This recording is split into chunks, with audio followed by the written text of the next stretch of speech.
homicide. 29-year-old Jonathan Gale West was found shot dead in his car yesterday. Plus, the city says yes to pot shops, while the province limits the number of licenses it will hand out. And we've got hopes that it'll work. We meet a 9-year-old girl who's the first child in Canada to undergo deep brain stimulation for epilepsy.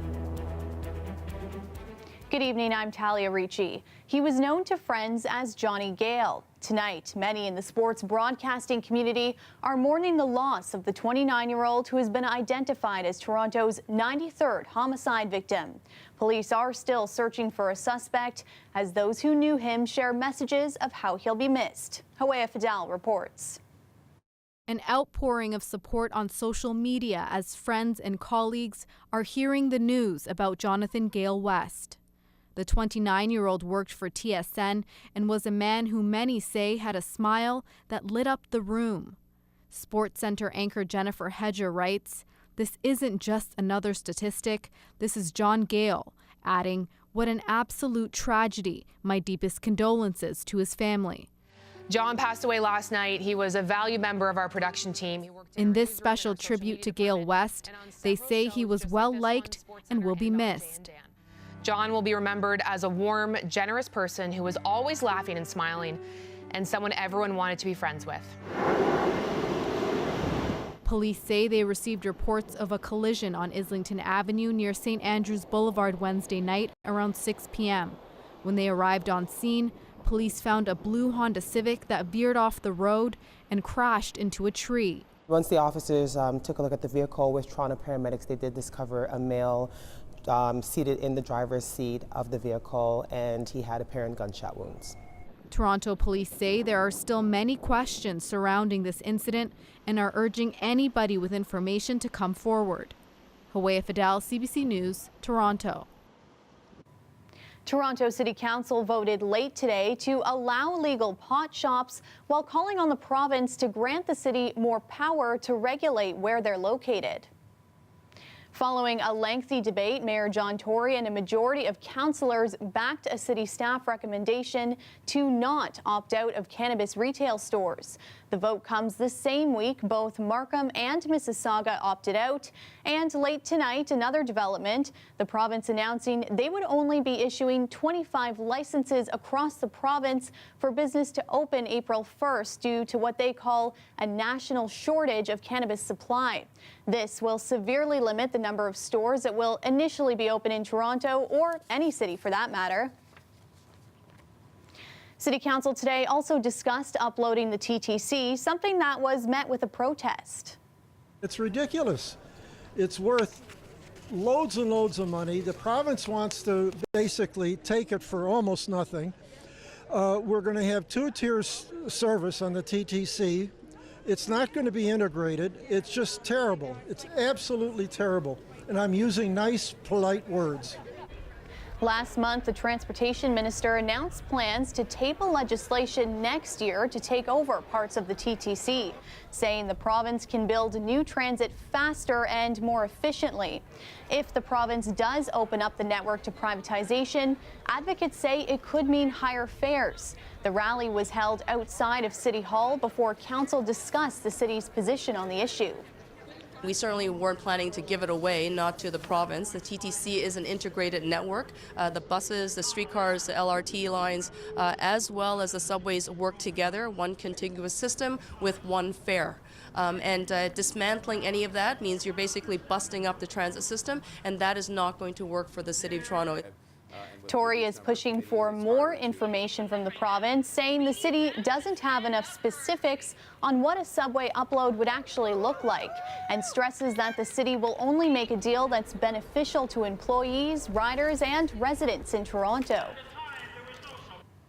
Police across the GTA say they responded to a number of unfounded bomb threats today, as did police services in other Canadian cities and in the U.S. We asked Toronto police today if they were connected.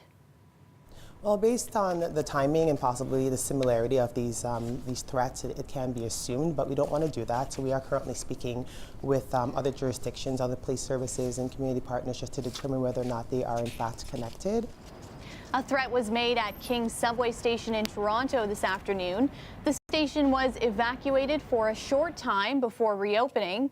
York Police and Peel Police both say that email threats were being made to local businesses and individuals demanding Bitcoin payment. Authorities say it was a hoax. And it was a frustrating commute home for many people tonight. Metrolinx tweeted just before 5 o'clock to avoid Union Station due to major signal problems near the Scarborough GO station. That caused delays along Lakeshore East, Stouffville, and Lakeshore West lines. GO Transit is still dealing with delays this hour. There are more incidents that Toronto police are investigating at St. Michael's College School. That's the reason the school is canceling its football and basketball programs for the next year. Several students were arrested last month relating to a hazing incident that happened on school property. Lisa Shing has the latest. Toronto police tell me they're looking into 8 incidents altogether. That's 2 new incidents in addition to the 6 that they were already investigating. Now, we don't have a lot more details than that, just that the school heard about them, brought them forward to police. Here's what the interim president said today in light of these allegations. We have heard stories, and these incidents revealed in recent weeks are horrific and must not happen again. Now, if you remember, police charged 6 students with assault and sexual assault in November. Videos of some of them surfaced as well online as well. In the midst of this scandal, though, the principal and president resigned as former students started talking about what they called the culture of hazing at St. Mike's. Today, the school gave specifics on what it's doing to address the issue. In addition to canceling basketball and football, students, faculty, and coaches will take bullying workshops. It's creating an anonymous reporting app and tip line, and there will be an independent review into behavior and social practices. One parent we spoke with says she finds this encouraging. I hope that out of this, I think maybe that St. Mike's has become a catalyst for change. That everywhere where you're seeing schools across the country starting to say other incidences happened and things that are kind of coming up. How about we get it up? How about we stop covering it up? And I'm not saying St. Mike's covered it up, but it's been underground. How about we raise it? And if we raise it, we can deal with it. The parents said these measures should work as long as there's buy-in from students. The independent review should wrap up by summer, but we don't yet know if the results will be made public. Lisa Shing, CBC News, Toronto. Car thefts are spiking in some parts of the city, and the numbers show thieves have expensive taste. They're aiming for more high-end vehicles, not necessarily because they like them, but because they can also be easier to steal. As Ali Chiasson reports, police say this should be a wake-up call for owners. It's becoming pandemic in our city. Car thieves behaving like hackers. Investigations indicating that they were electronic override thefts. So in essence, 2 types. One, relay thefts, which you may be familiar with, where your fob itself is cloned. Car is entered and driven away with a newly programmed fob. Another electronic override method that's being used is accessing the vehicle's OBD or onboard diagnostic port in the car. Police say 1,000 more cars were stolen this year, most of them high-end. Body shops know all about it. I would say 80% of the vehicles that get brought to us that are towed in that are stolen theft recovery vehicles, there's no physical damage. It's not like how it was before where it was maybe once every few months.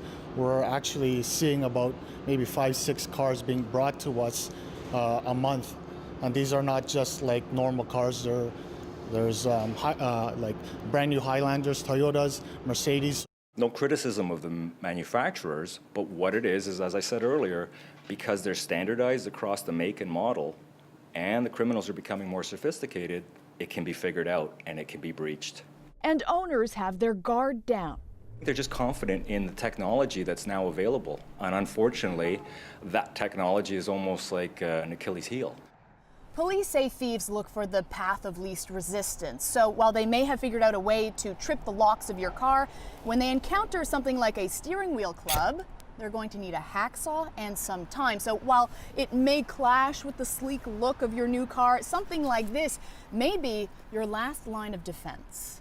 Police say it's time to consider some low tech, like a wheel boot. It may be inconvenient, but it locks the vehicle mechanically. Next slide, please. They currently sell for about $80, $100, OBD or onboard diagnostic port locks. Aftermarket ignition or fuel cell kill switch. We have to override what you may falsely be confident in thinking is the case, because the numbers speak for themselves. The increases are right across the board. Our neighbors in Halton Region, Durham, and York are showing these same trends. Actually, car theft is up 15% across the entire province. Ali Chiasson, CBC News, Toronto.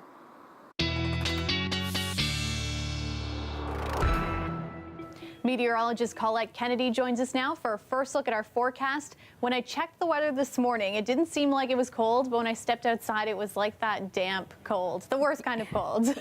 Yeah, it is that kind of dampness that we're seeing, Talia, in terms of we've had a little bit of mist, especially when we get a wind coming off the lake. It wasn't very strong, but coming in from the east, so a little bit of mist out there, making it feel damp, and then getting into some patchy drizzle through the overnight hours, and in fact some patchy fog developing as well. This is all ahead of a system that's going to be bringing in some rain showers for us tomorrow. Starting off, though, through the overnight hours in southwestern Ontario, but should clear out by afternoon for you guys. However, it's going to be rolling through the GTA.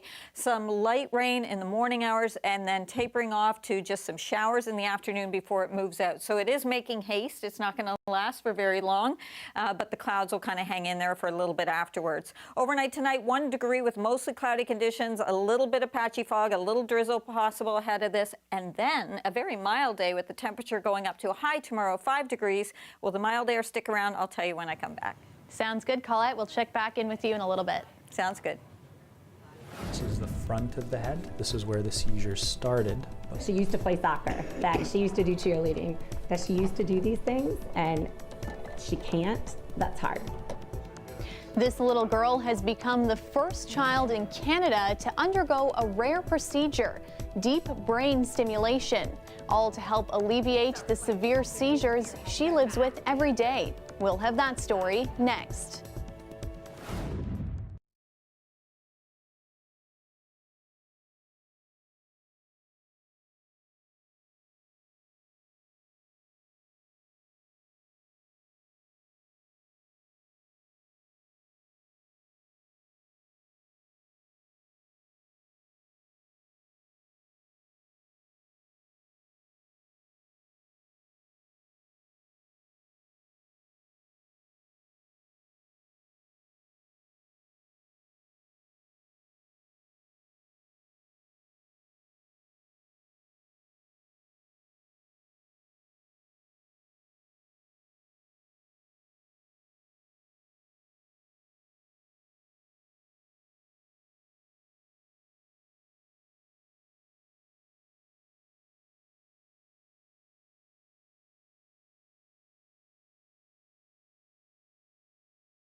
A 9-year-old girl from Kitchener has become the first child in Canada to undergo a rare surgery aimed at quieting her epilepsy.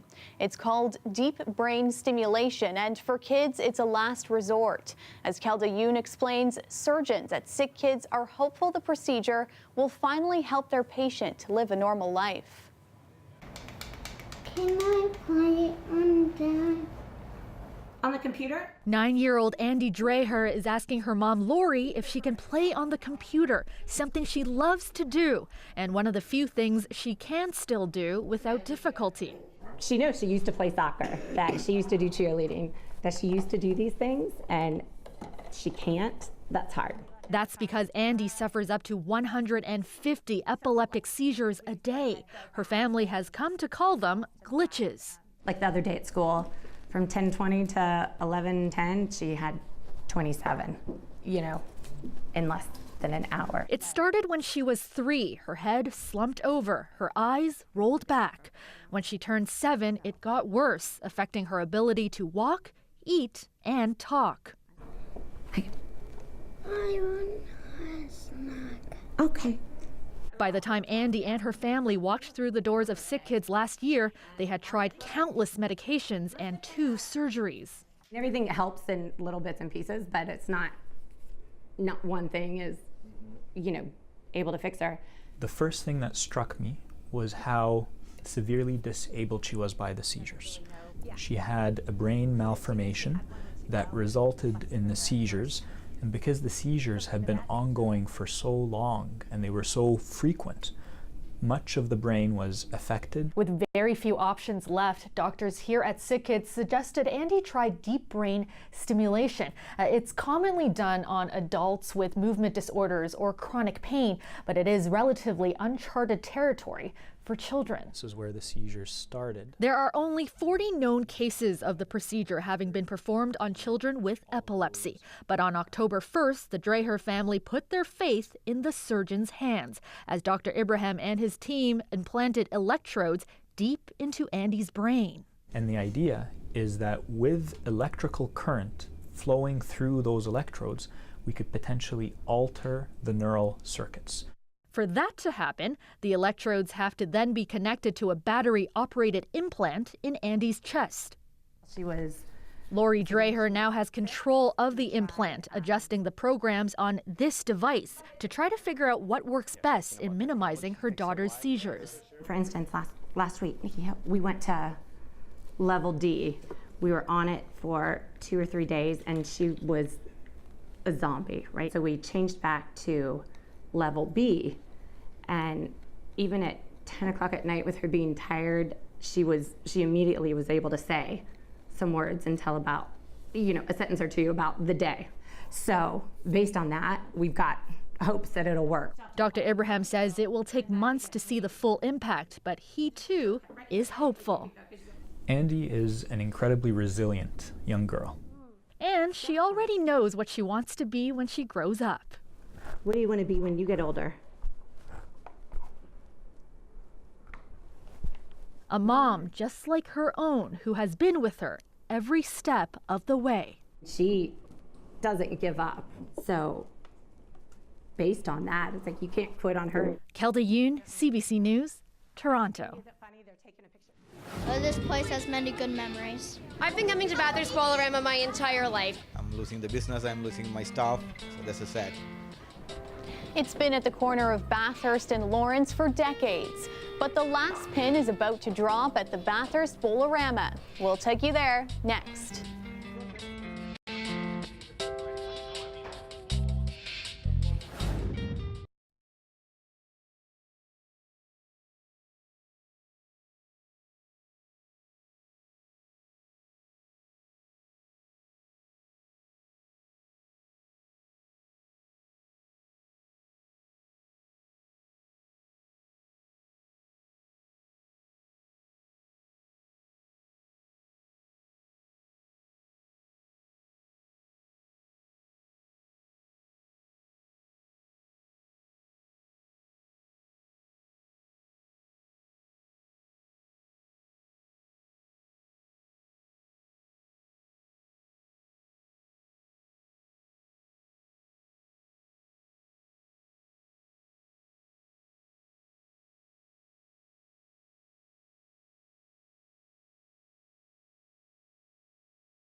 The weather update is brought to you by Train Extreme Conditions Testing.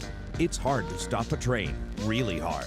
Train, the most reliable heating and cooling brand. After nearly 60 years in business, Bathurst Bolorama is closing down for good this weekend. It's been a staple in the community near Bathurst and Lawrence, and as Greg Ross tells us, many people who live or grew up there are sad to see it go. I've been coming to Bathurst Bolorama my entire life. Carly Bardakov comes from a long line of bowlers. My grandfather was a big bowler. I have bowling trophies, I have bowling shirts that were all his. She says some of her fondest memories happened at Bathurst Bolorama. We spent a lot of time as a family. It was time for us to be together, to hang out, and just to get to do something that's active together. Now Bardakov is a school teacher, and she's been bringing her students here for years. Well, this place has many good memories. So you come here with your families? Yeah, family, friends. It's just bowling is a fun thing to do. Bardakov says she feels a sense of nostalgia every time she walks through the door. Nothing has really changed. They did get new machines a little while ago, but the feeling, the ambiance, the paint colors, it's all pretty much the same. But after this weekend, it'll all be gone. I'm losing the business, I'm losing my staff, so that's a sad. Sivakumar Sivaraja has owned Bathurst Bolorama for the past 10 years. He's being forced to close his doors after the owners of the building sold it to developers who are tearing it down to make way for a 10-story high-rise. It's going to be hard for you, isn't it? It is heartbreaking, but what can we do? He says the thing that he'll miss the most is the sense of community that is a big part of his business. The people are coming in, having fun, having a couple of beer, and meeting each other. Saturday is the last time people will be able to do those things here. They open for business at 10 a.m. and then close for good at 2 a.m. Sunday morning. This will be my last shot at Bathurst Bolorama. See if we can make it count. Greg Ross, CBC News, Toronto.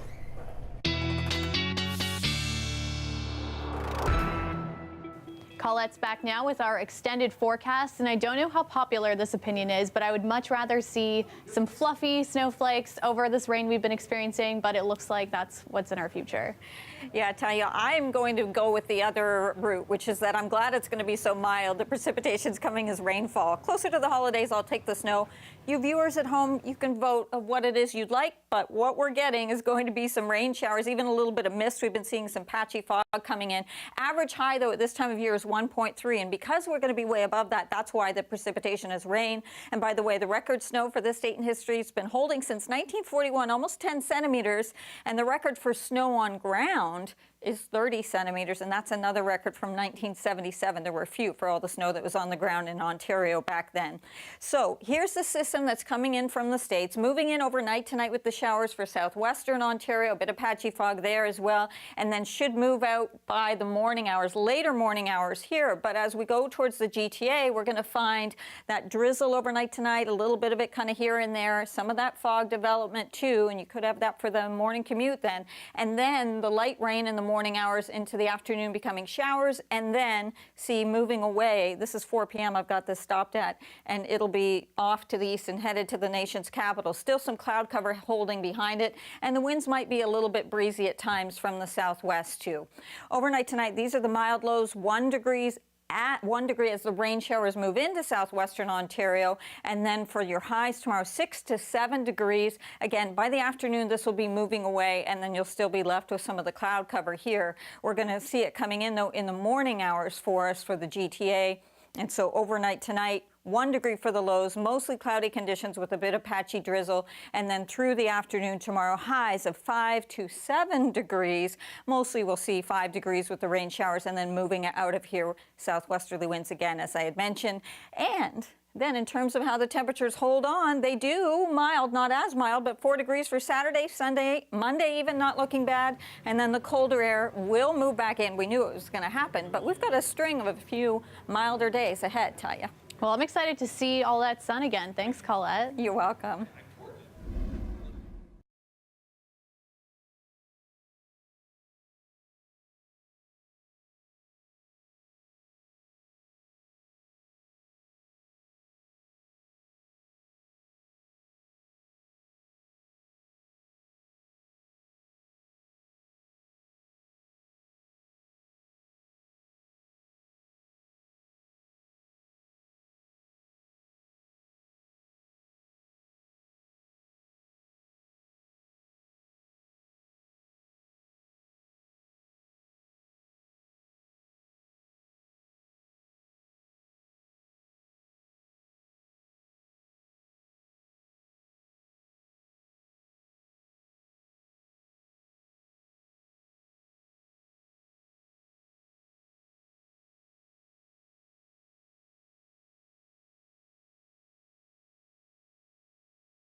A new partnership is serving up soup to Guelph Humber students, charging them only what they can afford to help address food insecurity. And the Pay What You Can soup bar is special for another reason too, where it gets its food from. Take a look. Soup Bar is an extended version of Feed It Forward as a food rescue system here in Toronto. We've rescued thousands of pounds of food every day that are primarily organic, put it back onto the tables of people that are living with food insecurities or that are hungry. Yeah, we're back next semester. Since October of our opening, we've fed over 45, maybe 4,600 meals to students continuously. You know, it's about utilizing this still perfectly edible food and putting it back onto the tables of people in need. I mean, why would we waste the $32 billion worth of edible food annually that we put in the landfills and put it back onto the 1 in 7 families living with food insecurities across Canada? And just a reminder before we go about our Sounds of the Season fundraiser for GTA food banks. It continues until the end of the month. So far, you've helped us raise more than $455,000, as well as 4,900 pounds of food. You can donate in person here at CBC or online at cbc.ca/SOTS. And that's our show for you tonight. Thanks for watching. I'll see you back here tomorrow at 11. Good night.